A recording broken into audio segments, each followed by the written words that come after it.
This guy is a wrecking machine, and he's hungry. All of you chumps are gonna bow. I'm gonna show you how great I am. Money. You're listening to The Real Estate Debate with Mr. Credit on AM 760 KFMB. If you'd like to contact Mr. Credit, visit mrcredit.org. Welcome to a very special edition of The Real Estate Debate. I guess we would call it the Chrome edition of The Real Estate Debate today, as we have the Chromers in the studio and Sean Cahan, our judge. Sean, it seems like forever since you've been the judge of the show. How does it feel to be back in the seat, man? I like it. I missed it. Did you? I can't believe I missed last week. Well, we missed you too. Now today we have a very special edition because we don't have a full panel. We just brought in a husband and wife team from McMillan Realty in the South Bay, the Chromers. So it's just going to be one of the two of them who's going to win this little debate today. They're very interested in going against each other. Do you feel any kind of weirdness about having to judge and decide who wins between husband and wife? Of course. That's why it's actually going to be more difficult than just, saying, hey, you are obviously better, but I have to look at their marital status as well and take that into consideration. So it's not just cut and dry. There are other factors today. Let's put it that way. Of course, Sean Cahan, our judge today, SeanTheMortgageGeek.com. He's the top producer for RPM Mortgage here in San Diego. Now, Sean, I don't think anyone saw this rate drop coming, this most recent rate drop. No. In fact, the Fed kind of just stepped back and said, we're done. They stopped buying mortgage-backed securities and said that we're not going to touch anything. And at that point in time, I expected rates to go higher. I don't know if you expected that as well, but everybody was prepared for them to go up. Right. Mm-hmm. And that seemed to make sense. How they went down, I don't know. Global catastrophes, whatever it is, I don't know what the big money is doing. No one does. If you do, you're wealthy. But they went down anyway. So here's the question I have for you today, if you can get your crystal ball out. Is it possible that rates could go lower from here? Or does this have to be the bottom? Well, they can go lower. They can. Because, we're, on a mid-market. We're probably in like the high threes still.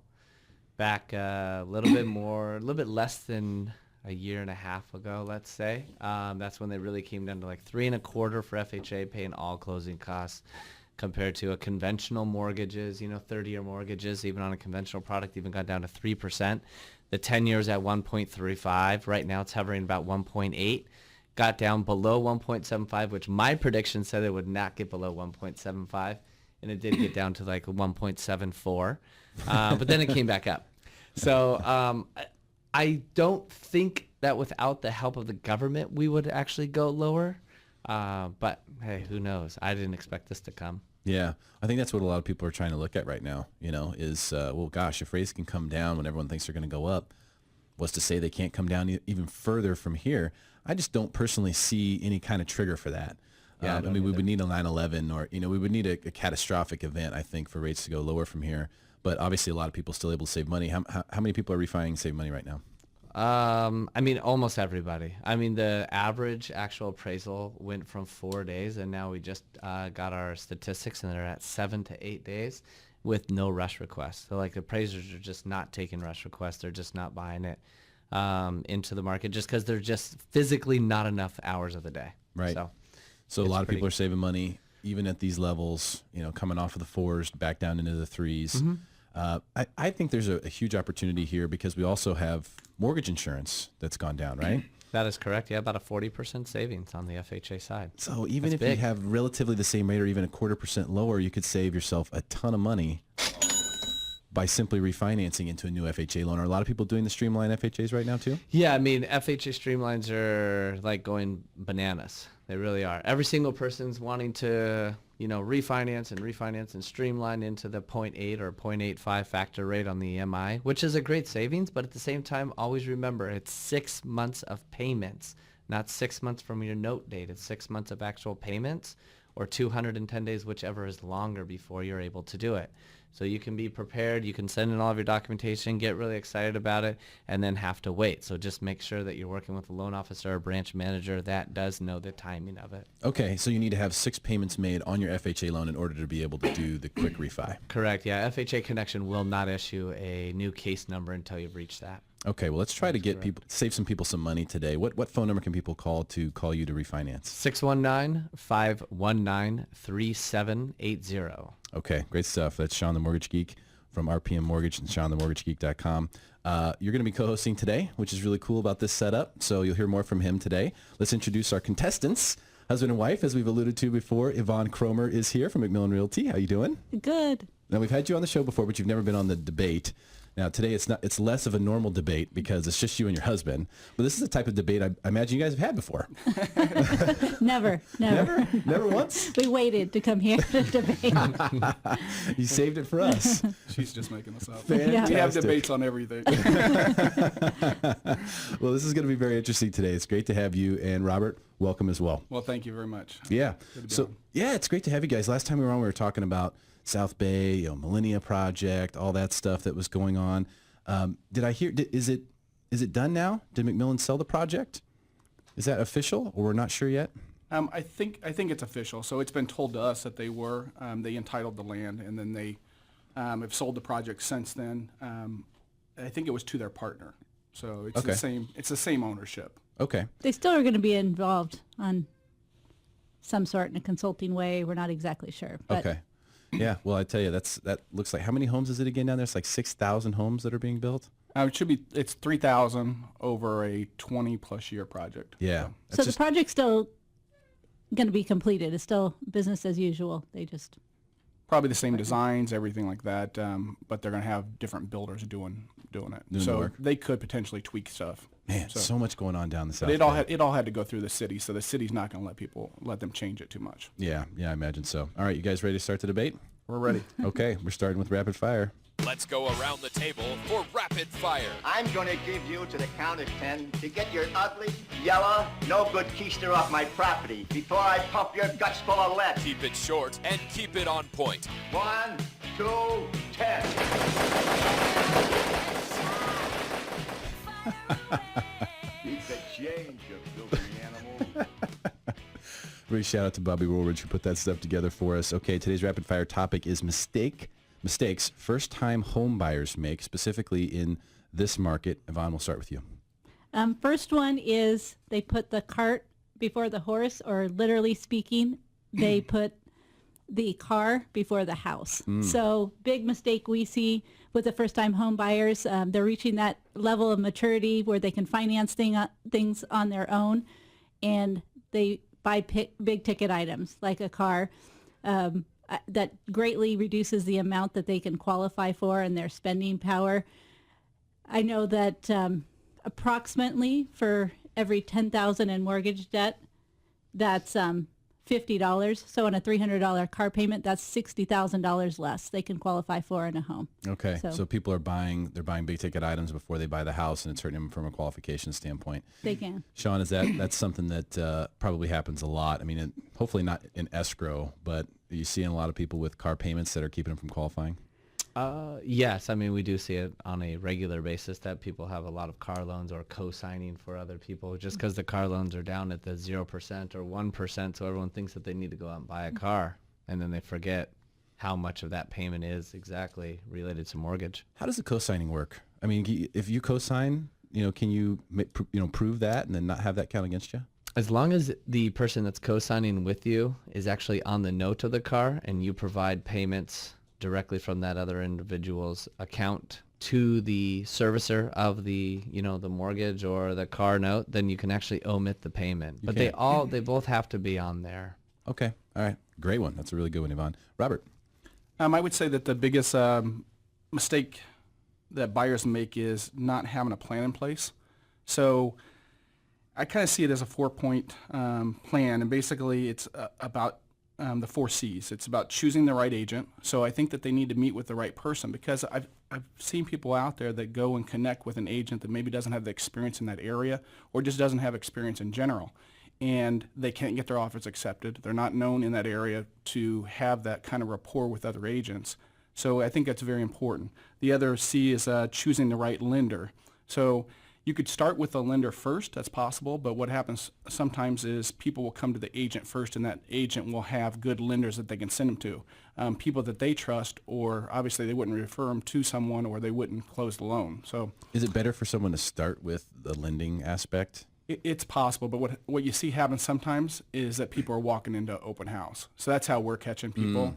So that's when we're referring them to a lender, because if they really haven't started at the right place. So you probably should start at the lender, but a lot of times it happens the other way around. Okay. Sorry, I didn't mean to interrupt you. No, no problem. And then the third one is choosing the right area. What I think the buyer needs to do is go and drive certain areas and make sure that they know what area they want to do or want to go to, so that way they can concentrate on that area. It's like, trying to look at apples and oranges when people are looking at prices and everything.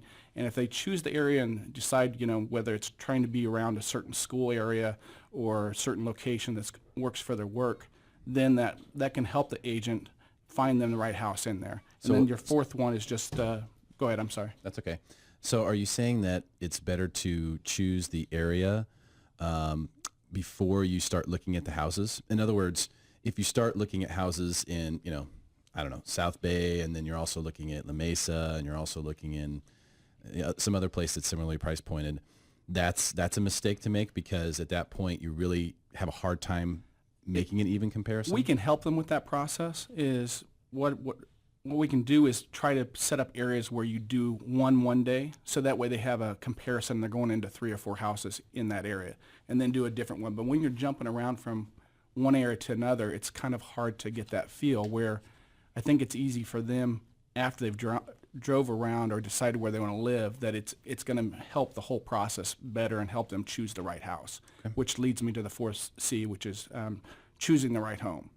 And the mistake I see that some clients make is they're looking for, especially with the way the internet's done and basically crops everything, puts a perfect picture up there, and then you've got the flippers, it's really changed the market where people want the perfect house. They want it turnkey, and they'll overpay for something that's $40,000, where there could be a house, a model match, 4 doors down, that's basically $40,000 cheaper, and it only costs $10,000 to get it to that price. And maybe they don't have that $10,000. I get it, but it's like, you got to go through the sweat equity, I think. I mean, that's at least how I grew up. Is I was looking for the ugly houses sometimes. And I'm not saying you got to go for the ugly house, but a lot of times it's just carpet and paint, and it could cost you $3,000 or $4,000, and it really could get you instant equity. Okay, now that makes a lot of sense. Sean, did you have anything you want to add to this?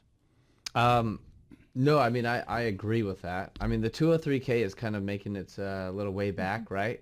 Because there's not as large of a spread right now between where the flippers go in there and get everything, and the margins are not there. So I think the 203K is coming back, especially on that streamline.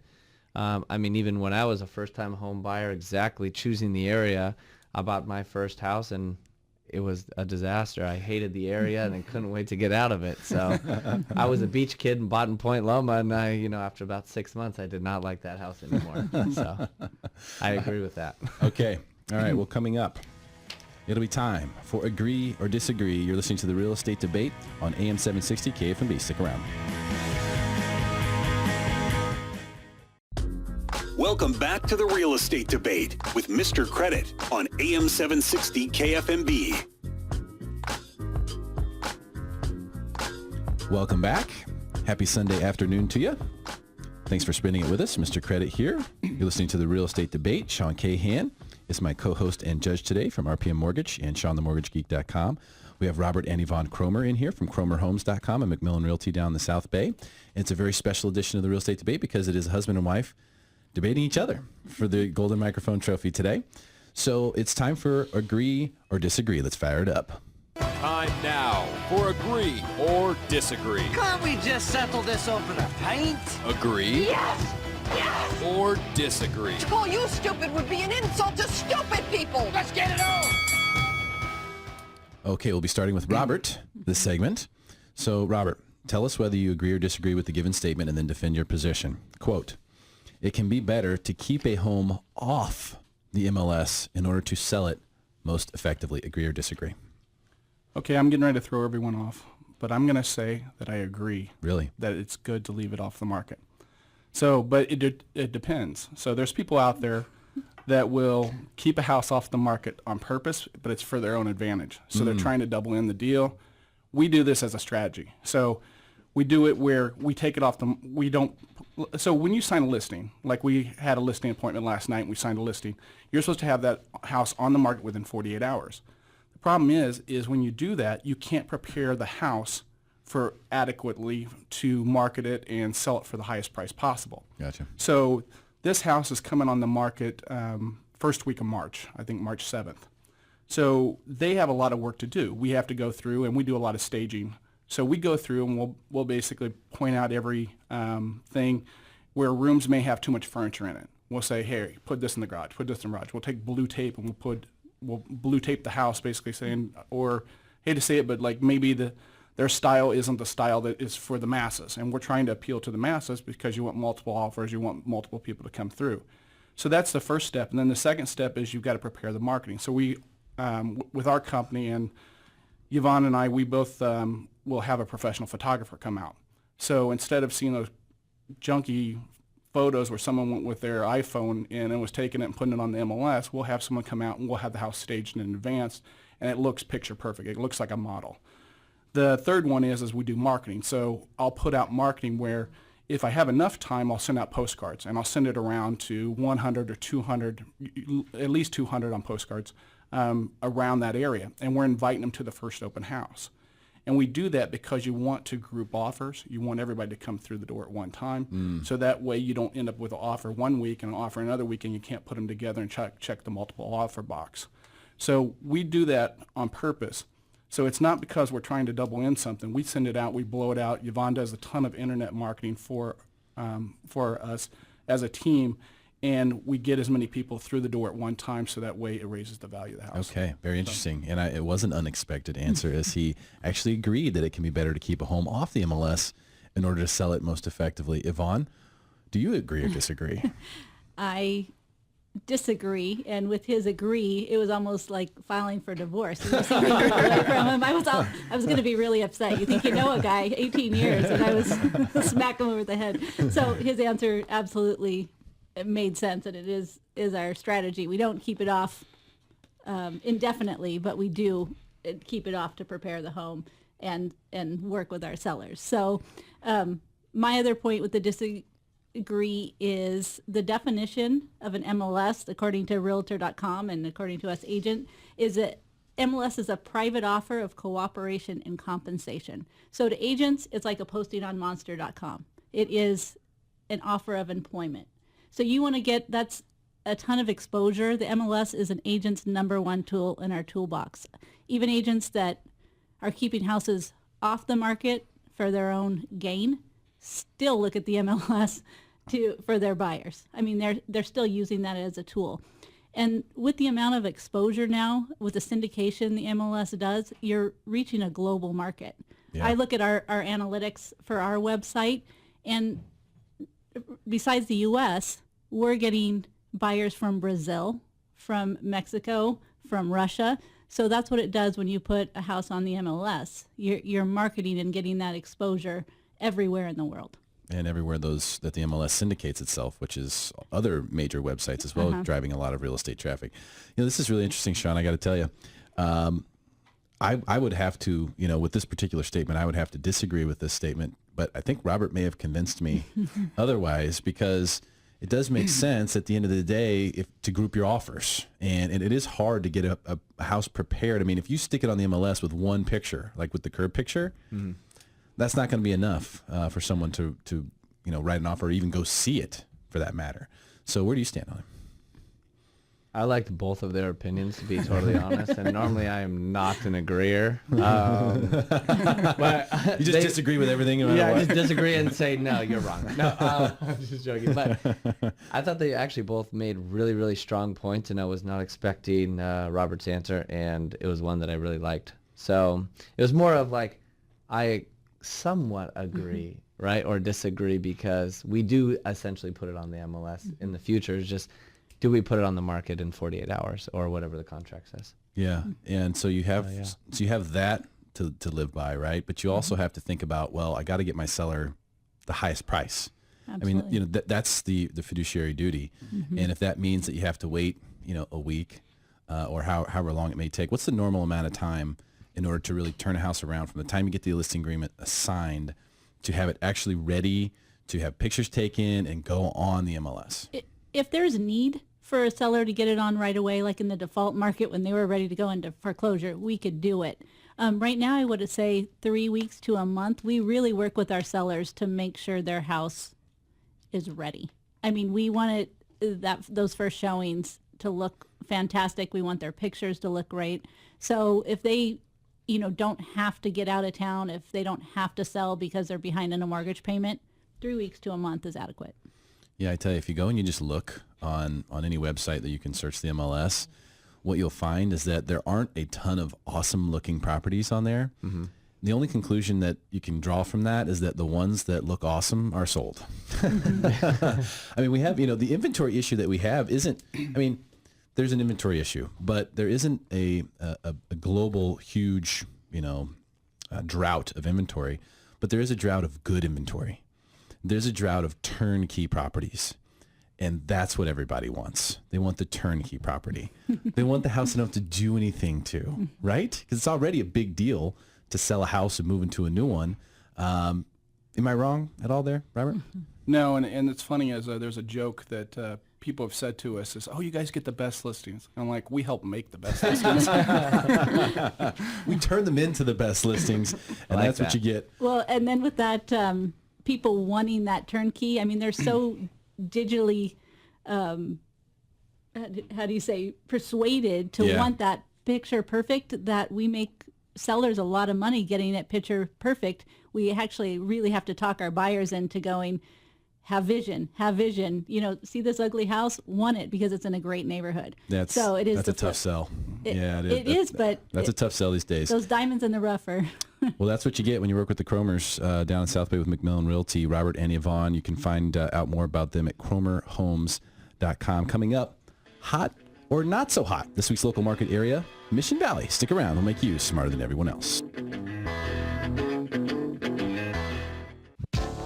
Welcome back to the Real Estate Debate with Mr. Credit on AM 760 KFMB.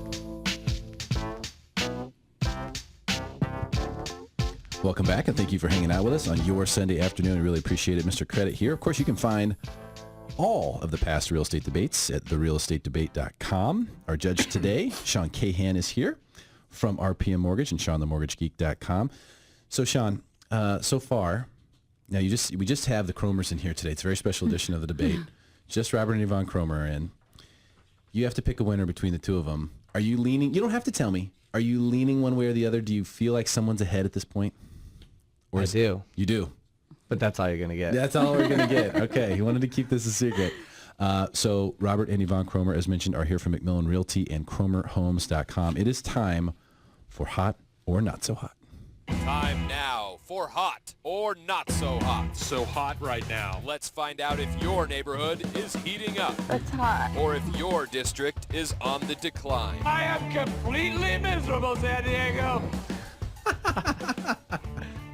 I'm so glad that got fit in. Thank you, Bobby Oldridge, for that so much. I always wanted to have that on the show somewhere. So we're doing Hot or Not So Hot. This week's local market area is Mission Valley. Yvonne, we're starting with you. Tell us why you think this particular market is either hot or not so hot, and why. Got it. So not my core market area, so it was really fun to dive in here. I have done business here before, but it's not where I live day in and day out. So I pulled up quite a few statistics. First one was the year over year, January 2013 to 14. And I would say with this and the last 90-day data that I pulled, Mission Valley is hot. Really? So seeing 13% gains over from January 2013 to 14. Actively, as of right before we got here, 63 active property, 51 pending, and 41 sold in the last 90 days. Okay. Also, what makes Mission Valley hot is Atlanta to Civita. If you've looked at those properties, those are hot properties detached in that loft style, rooftop, decks, barbecues, views, great there. And then, mid 600s. There was not one of them active on the market now. When I looked last night, there was actually no detached homes in Mission Valley available. Really? Right before I came, there was one in the villas that popped on, like literally popped on the market today. So they're going quick. When I took out from these statistics, I took out the default properties, the short sales, foreclosures. You're at 28 days on the market. really quick market times. So that makes for a hot market. I would say you see a little bit of price decline in the graphs that I have. So just be careful not to get burned in that Mission Valley. If you're shopping there, stay reasonable. So the properties are moving, but there is a little bit of Slight easing on the prices. Easing, but it's a slight decline, and that could be kind of skewed because Atlanta is sold out. So those were a higher priced property, a different property for the area. So I took that into consideration as well. Makes sense. Well, she says it's a hot market. What does her husband say? Robert Cromer, is Mission Valley hot or not so hot? Well, she stole a lot of my thunder. I was going to say, is there anything left? Is there anything left? So I would say, yes, it's very hot. And here, I'm going to read you something first. I have to read this to you. Okay, please. So it says, this is from Alto's report, which is a very reliable research company. It says the market has been cooling off a bit in recent weeks as more homes are available and demand is less. So that's what I kind of think is funny, and that's the funny thing about statistics is that they are in the past. So this was they were taking a snapshot picture of 90 days. So when Yvonne looked at it, she was looking at what's happened in the last year. And then she narrowed it down to what's happening right now. Well, if you look at that 90 days, that's going to be December, November, and October. So your three of your slowest months. As you're going into the holiday season, usually things cool off. A lot of times buyers start focusing on, getting gifts, going to the holiday party, all those things. So that usually, what we should strategically tell a lot of buyers at the end of the year, like, this is the time, let's go, because everybody else kind of taps out. And if you're diligent during the holidays, you'll actually be able to get some good offers accepted or even get the price to come down a little bit. So I think that's kind of why it saw the lag, and that's where this report's coming from. But I pulled the same stats that she did. I pulled them yesterday, so there was no detached homes on the market at all, which is unbelievable. There was only 22 that have sold in the last year. That crazy. So everything in Mission Valley is more attached properties anyways. And then I started looking at, okay, let's take it even further down and narrow that down, is you have the 1 bedrooms and then you have two plus bedrooms. And then I was looking at those stats. And really there was only 1.2 months of inventory for your 2 bedrooms and 3.2 for your 1 bedroom. So your 1 bedrooms are moving a little slower. But 1.2 months is nothing. That's considered a seller's market. Anything up to about 5 months. After you get past that 5-month period, then it becomes a buyer's market. So it's definitely a seller's market. It's hot. He says it's hot. Well, it's hard to argue with those numbers. What do you think, Sean? I've always wondered where Mission Valley is. I mean, I have an office in Mission Valley, but where is Mission Valley for real estate for residential homes? I understand like the condos, but we guys talk about detached homes and everything like that. So where are the bordering lines, and where is that data actually coming from? That's an interesting question. So in that 92108, the only detached homes are in the newer developments of Escala and Civita. And Escala is really nice. Very nice. Really And nice. now they built that in like 06, 07, I think, somewhere right in there, right at the peak. And it was a ghost town for a year or something like that. They couldn't give those properties away. And at the time, I just knew it was a good opportunity for buyers. And I almost pulled the trigger in there because it's a really cool setup. Huge Olympic-style pool, dog walk, or dog run, actually, area, huge outdoor grass areas, playground stuff. I mean, it's really, really, really cool. And right across the community. street from Costco. Literally walking distance. So, Okay. Now I know where that is. Yeah. I mean, for the most part, the real estate in Mission Valley is kind of few and far between. I mean, that's the numbers that we just got from the Cromers. Yeah. But that's, in my opinion, why it's always going to be hot. I mean, think about how centrally located You're half that an hour is. to anywhere in San Diego. South Bay, North County, where East County, you're in the heart. I've just got to throw this plug out there. If there's anyone in Mission Valley that wants to sell a detached home, we'll sell it for them. Yeah, no We're going to push that price. They've got the stats. They did the research already. Go to cromerhomes.com. So, that to me, it's always going to be a hot market because of that exact reason. Unless, and even if they do like knock down Qualcomm and build, another residential area there, it'll be gone because it's so centrally located. The 5 is right there. The 805 is right there. The 15 is right there. And the 8's right there. I mean, you've got everything you want. Get to the beach quick. But for the most part, it seems to me like it is multifamily. A lot of the multifamily they're not condos. They're apartment buildings. So to actually have the chance to own a home in Mission Valley, if you have that chance, which there are still some properties on the market, as we just learned, right? 1.2 months worth of inventory, but it's there. So you have the opportunity to do that. And I think it's a market really worth looking at that people don't talk about. And is the reason people aren't talking about it because it's not that big? Is it because agents don't focus on it? I think there's not really, you can't describe the Mission Valley culture like you can for downtown and North Park, but not everybody wants that. I mean, no one, not everybody, that's not every buyer. Some people want lock and leave. I mean, it's a lot of students. USD is close, and that's a great place for parents to buy for their kids. It's a lot less expensive than living on campus, and you're literally 5 minutes away to USD there. And the majority of them are smaller, so you're going to see 1 and 2 bedrooms where you might have 2 roommates living together, husband and wife. Sometimes it's really about convenience out of there. So it could be a husband going one direction and a wife going to another, and they need to be close to everything. Yeah. Well, I think we've all in agreement here that Mission Valley is hot. All right, coming up, it's time for the win. Who will win the real estate debate? Will it be husband or wife? We have Robert and Yvonne Cromer in here from CromerHomes.com. Sean Cahan, our judge, will tell us who has won, and we're going to give you our listings of the week. When we come back, we'll make you smarter than everyone else. Stick around.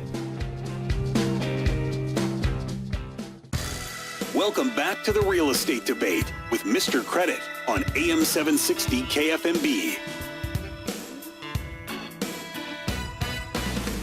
All right, it's that time. Time for the win. Will it be the Mr. or the Mrs.? Could be Robert Cromer taking home his first Golden Microphone trophy to the same mantle that could be taken home by Yvonne Cromer, her first Golden Microphone trophy. You can find out more about the Cromers at CromerHomes.com. It's time for Listing of the Week. Time now for the listing of the week. Oh my God, look at this, you guys. I'm gonna start the bidding for this $8 billion. Here's your chance to pitch us your most prized property. Go ahead, make my day. All right, Robert, you are up first. Pitch your favorite listing and do a good job. Remember, the judge will assign a total of 10 points in the segment, however he sees fit, based on who made the best pitch for the property they're pitching. So you're up first.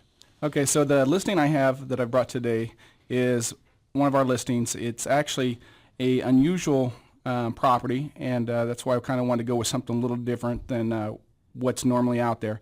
This is 101 Community Building Road. It's out in Dulzura. It's 30 acres of sweetness, which is actually the Spanish definition of Dulzura. Oh. So it has very unique things about this property. It's got a 72 by 24 entertainment space. I gave you guys kind of, the listeners can't see this, but I kind of gave them some flyers to take a look at. So this could be a wedding venue. It could be a wine tasting. You could be growing grapes out there. There's a kind of a pond that can be filled out there. There's, once again, it's 30.64 acres. Wow. Raise horses. It was actually the largest chicken ranch in all of Southern California at one point. There's 2 houses on this. So there is the original house, and that is a 2-bedroom, 1-bath. It has a separate laundry room. It's got industrial style appliances. There is a very nice deck off of it that you could barbecue out there. Then a second house that was added later is has, once again, it's got industrial appliances. It's a Viking stove. That one has 2 bedrooms and 2 baths. And if you look at basically what this would be for price per acre, you're looking at about $18,000 per acre, and that's not even including that you're getting 2 houses. So I think this is a phenomenal deal. There was an agent before that couldn't sell the property that had it $200,000 more than we have it priced at, and I just talked to the sellers. I'm like, if you want this to sell, it's a beautiful piece of property, but you got to put it where people are going to come out and see it. So we've got it ranged priced between $500 and $649. I'm getting activity I have for the last 2 weeks, and I think it's going to sell here sometime in the next few weeks. I want to now, and by the way, I want to ask you a couple of questions. I'm going to have you give out your phone number so people can contact you. Okay. I'm looking at the pictures of this property, and it looks like a sanctuary is what it looks like. Both of the houses look immaculate, by the way, from the kitchen to the flooring. Everything looks pristine. There's 2 units on this property. Something that I want to mention real quick before I ask you where this place actually is there's 2 water wells. So if you're a zombie killer or if you're a prepper or, whatever it is, I mean, let's just call it what it is, then, you got water wells there. You can probably sustain your life, a little garden, and boom, you're done. You're off the grid, baby. So, get yourself some off-the-grid solar and stick a fork in it. This is really interesting to me personally because I love this type of real estate. I'm from Missouri. There's a lot more of this there. You don't see that here in Southern California. Where exactly is this? That's the great thing about this. People don't even know where Dulzura is, and it's actually not very far from a lot of main areas. So we live in the East Lake area, and it is 25 minutes. I drive back through Otay Lakes Road, and I can get to Dulzura. Actually, I can get there in 20 minutes, but it takes everybody else about 25. And then it's 25 minutes from El Cajon, 25 minutes from La Mesa. So this could be a second home for someone or someone that just wants that extra land to go out and visit on the weekend. They could have, because it has a 2 house, they could have a live-in that is in one of the houses, and they could go live on the other one whenever they're out and want to go get away from everything. So. Wow. This is really, really cool. So this is a 30 acre sanctuary. You could easily have horses, grapes. You could really go a lot of different directions with this. You could create a meditation retreat on this place, on this property. You could do a whole lot with this. I'm thinking from a commercial standpoint of just like a staycation. We're like Bressy Ranch up in Escondido. I mean, that's what I thought. Yeah. That's wedding venue or and wedding. bed and breakfast. Totally. You can totally do that. And there is a winery just a half mile away. So, and I think, and it's a growing business that's starting, that you're seeing in Hamul. So if you start getting a few wineries in Dulzura, you already got one there. That's really what's going to draw people. Nobody just wants to go to one winery, but as soon as you get a second one or a third one, it's going to actually multiply the business. Very interesting. Robert, if someone wants to find out about this 30-acre sanctuary, how would they get a hold of you? 2 different ways. You can call my phone number, 619, this is my cell phone number, 851-0608. Or if you just want to kind of check us out to see if we're the right agent for you, you can actually go to our website. I'm actually going to give you a little different website, but it takes you to the same place, and it kind of goes along with today's topic. It's called He Said, She Said, re.com. So the RE is for real estate. So he said, she said, re.com. And a lot of times you'll have teams where one of the persons is kind of more dominant, and with us, it's basically we're both excellent agents. We debate sometimes we agree. So, but we always put our head together. But we always, yeah, it's good. It's almost like we got twice as much experience, because if she's on a transaction and says, hey, what do you think about this? Then we can kind of figure it out between us. So. Yeah, very, very cool. This is really interesting. I'm gonna have to see this place myself. No question about that. Yvonne, it is now your turn to pitch your favorite listing of the week. So I have a bit of the opposite end of the spectrum. I have one that has not hit the market yet. We just took the listing. It is in Otay Ranch in the Heritage Village area, the area that I love there because of the school. It's the elementary school. Heritage Elementary School is where our girls went both K through 6th grade. Amazing. They've been the #1 school in Chula Vista for the last 6 years. So, and it is the neighborhood school. A little bit more about the house. It's a 2000 year built Shea home, just shy of 3,000 square feet, 4 bedrooms, 3.5 bath, gently used and low mileage on this one. Really, it's 2 working adults, no kids, no pets, no smoking. The home is immaculate beyond belief. So they not only are they immaculate, they're very, very handy, and their weekend warrior projects compete with the best contractors out there. So they've framed and bibbed the windows, done crowd molding, put in closet organizers, fire pit in the backyard, and the lines on the tile that they've done in the bathrooms are the straightest I've ever seen. No, really, I was so impressed because it's not your usual homeowner work there. The great thing about this, it's on a cul-de-sac, big backyard, gentle slope in the back where you can put fruit trees, offers a lot of privacy. And in the Otay Ranch Heritage Village, you don't just get a house. You really do get a community. We know from firsthand experience, your neighbors are the ones that bring you chicken soup when you're sick. You carpool with the kids. You get a lifestyle there. And you really do know each other. It's very pedestrian friendly, walking past to the parks. The kids play outside. It's a wonderful place. This house is a great deal. Priced between $599 and $649, and it'll hit the market the first week in March. Wow, 3,000 square feet, 4 beds, 3.5 baths. And a big loft. Wow. There. Full bedroom bath suite on the first level. And is there a Melrose? There is Melrose there. It's a little bit lower in this area, just a little over $200 a month on the Melrose. HOA is about $75. And what kind of amenities do you have there? You have the community center, the Chula Vista Park and Rec, huge park with the pond, ducks, picnic areas, basketball close by, and you do have a neighborhood pool as well, community pool. Nice. It's just nice to know that you know what you're getting. There's so many of these, especially in like downtown, you have HOAs, and it's like, wait, we don't even have a pool. What? I mean, what am I? A gym is a joke. What? We have a barbecue outside. Now, if you have Doesn't kids, work. if you have kids, this is the place to be. Everybody, we think this house will go really quick because of the area and the school. The school does have the dual language program. It's a program that our girls are both biliterate. So we can't say enough great things about the community. And the price point too, because this is a house that, by the way, is not on the market yet. So if you would like to get a sneak peek, how would someone do that? What number would they call to get you, Yvonne? My cell is 619-871-5363, and our website, cromerhomes.com. Wow, great stuff. Okay, so Sean, I'm going to let you digest the listing pitches here because we got two completely different setups, and I know you've got something in your head as to who's won the debate today between the Cromers. But you also, interestingly enough, now you're not just a mortgage guy or a real estate guy. I mean, you own a lot of properties. You've got a couple listings to tell us about today too. I do, but I can't follow what I just heard. Not even like close. Not even close? I don't know anything about, well, I know a lot about real estate, but not on the agent side. Not on the agent side. I try to stick to mortgages. So you have a property in Cortez Hill. Yes. All right. El Cortez. Yeah. It's the largest unit in the entire complex, 3,600 square feet. And we just got done with a remodel about 6 months ago. It's very, very, very unique. It was originally a 1-bedroom, 3-bath, and we turned it into a 2-bedroom, 3-bath. But then in the 1-bathroom, the shower's like a full steam. It's all marble, the whole entire thing.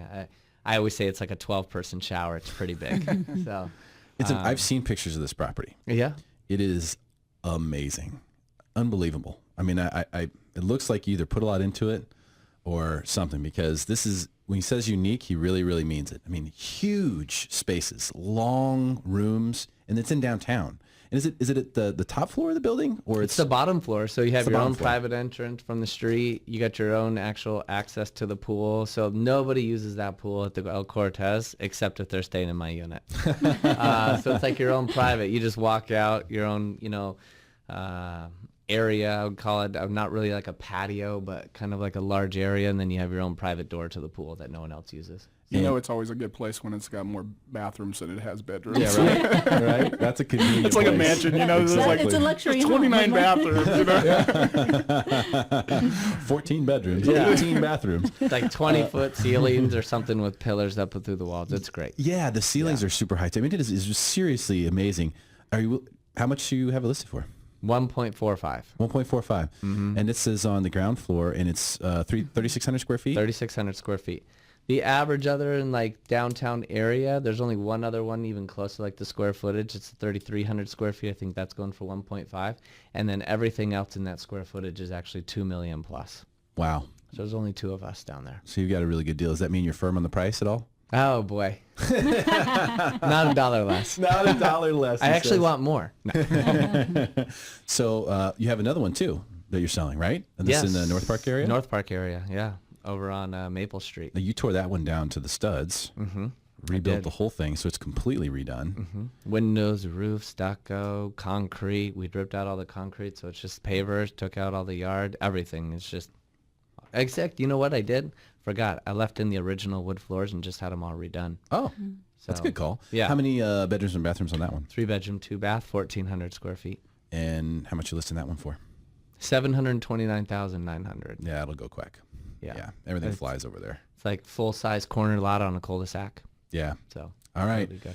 I got to put you on the spot. Oh, boy. Who won the debate today? Who's going home with the Golden Microphone Trophy? Was it husband or wife, Robert Cromer or Yvonne Cromer from CromerHomes.com? Sean Cahan, who won it today? It was, going in, they really both kind of attacked each of the questions very well. But I will say that Yvonne's pitch of the listing of the week kind of won the whole thing. I mean, that listing was amazing. And that means Yvonne Cromer. That means I don't have to sleep on the couch. Exactly. All right, really appreciate all of you being here. Big thanks to our judge, Sean Cahan from SeanTheMortgageGeek.com, Robert and Yvonne Cromer, of course, from CromerHomes.com. Stick around. We're talking money with Mr. C right here on AM 760 KFMB.